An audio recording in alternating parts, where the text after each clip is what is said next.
ಓಂ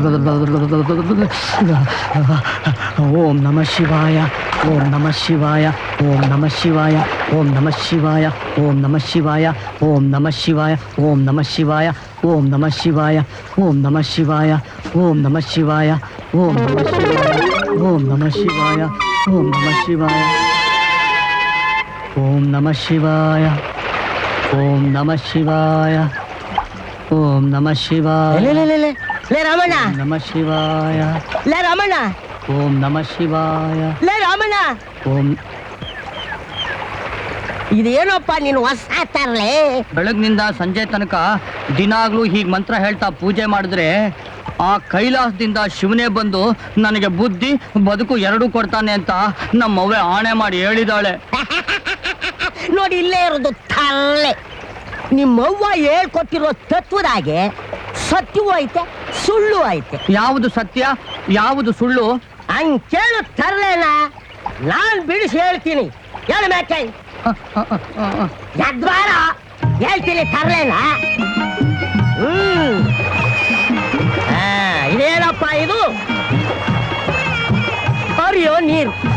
ಈ ಹರಿಯೋ ನೀರ್ನಾಗೆ ನೀ ದಿನ ಸ್ನಾನ ಮಾಡಿದ್ರೆ ನೀನು ಮಾಡಿರೋ ಪುಣ್ಯವೆಲ್ಲ ಕೊಚ್ಕೊಂಡು ಹೊಂಟಾಡ್ತಾ ಇರ್ತದೆ.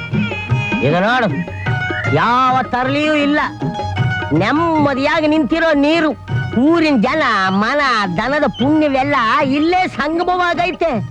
ನಿಮ್ಮವ್ವೆ ಹೇಳ್ಕೊಟ್ಟಿರೋ ಮಂತ್ರನ ಹೇಳ್ತಾ 3 ಸಲ ಮುಳುಗಾಕು. ನೀ ದುಡಿದಿರೋ ಪುಣ್ಯವೆಲ್ಲ ನಿಲ್ತಾವೇ ಇರ್ತೈತೆ. ಗೊತ್ತಾಯ್ತಲ್ಲ ತರ್ಲೆ? ಬಾ ಬಾ. ಈಗ ಇಲ್ಲಿ ಶಿವ ನಿನ್ ಕಣ್ಣಿಗೆ ಹೆಂಗ್ ಕಾಣಿಸ್ತಾನಪ್ಪ? ಕಲ್ಗುಣ್ಣದ್ದಾನೆ. ಶಿವ ಕಲ್ಗುಣ್ಣಂಗ್ ಯಾಕವನೆ ಅದ್ ನಿನ್ ಗೊತ್ತಾ? ಅವನಿಗೆ ಗುಂಡು ಕಲ್ಲು ಅಂದ್ರೆ ಬಹಳ ಪ್ರೀತಿ. ಈಗ ನಾವ್ಯಾರನ್ನಾರ ಹೊಲಿಸ್ಕೋಬೇಕಾದ್ರೆ ಅವ್ರ ಪ್ರೀತಿಯಾಗಿರೋದನ್ನ ಕೊಟ್ಟ ತಾನೇ ನಾವು ಹೊಲಿಸ್ಕೋಬೇಕು. ಕಲ್ಲಂಗಿರೋ ಈ ಶಿವನ್ನ ನೀನು ಹೊಲಿಸ್ಕೋಬೇಕಾದ್ರೆ, ನಿನಗೆ ಬುದ್ಧಿ ಬದುಕು ಬರ್ಬೇಕಾದ್ರೆ ಈ ಶಿವನ್ನ ಕಲ್ಲಿಂದಾನೇ ಪೂಜೆ ಮಾಡ್ಬೇಕು. ಗೊತ್ತಾಯ್ತಾ? ಈ ತರಲೆ ಕೊಚ್ಚೆ ನೀರಿನಲ್ಲಿ ಸ್ನಾನ ಮಾಡಬೇಕು, ಕಲ್ಲಿಂದ ಪೂಜೆ ಮಾಡಬೇಕು. ಕೊಚ್ಚೆ ನೀರಿನಲ್ಲಿ ಸ್ನಾನ, ಕಲ್ಲಿಂದ ಪೂಜೆ. ಕೊಚ್ಚೆ ನೀರಿನಲ್ಲಿ ಸ್ನಾನ, ಕಲ್ಲಿಂದ ಪೂಜೆ.